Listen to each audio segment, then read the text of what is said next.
Lane বিহাই পান lane.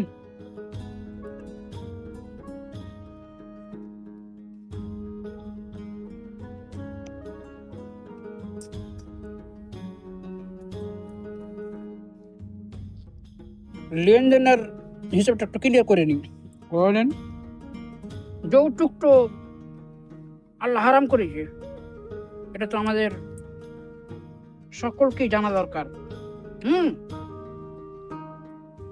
তো আমাদের লেনদেন বলতে কিছুই নেই। কি রাগটা করছেন নাকি বিয়াই? না বিয়াই, যৌতুক আমি বিয়াই দেবো না।